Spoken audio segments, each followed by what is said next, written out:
The first thing that comes to mind are the neighborhoods in Philadelphia. We have had a unique history with identification with neighborhoods. And a lot of folks identify themselves by the neighborhood or by their avenue of which their neighborhood resides. In Philadelphia, I grew up in a community in North Philadelphia called Yorktown, which spans between the areas, right in the Temple University area, between Cecil B. Moore and Girard Avenue, and between 10th and Broad, or 13th Street.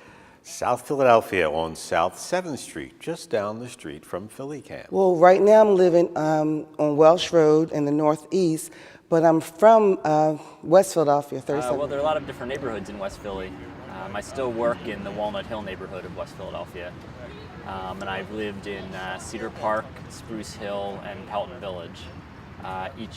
Each neighborhood has its own character and its own things going on.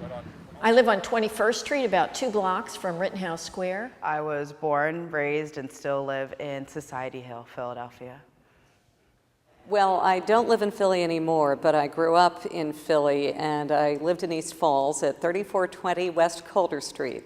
I think the difference is that you find in Philadelphia is that we have so many different communities. It's like having little cities all over.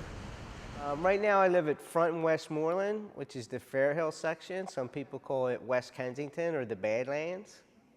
So I like to say that I'm really Philly homegrown. And what that means is, so I was born at Broad and Vine at Hahnemann Hospital. My parents raised me on 11th and Vine in Chinatown. I went to grade school at Holy Redeemer, which happens to be on 10th and Vine. And then I went to high school at Roman Catholic, which happens to be Broad and Vine. So for 17 years of my life, I spent it in 3 blocks. So if that doesn't tell you I'm Philly homegrown, I don't know what is. I mean, it really is a city of neighborhoods. Like each of the neighborhoods I lived in had a really specific flavor to them. And really, like every place that I've lived for any substantial amount of time, I really knew my neighbors. And my neighbors really knew me, too.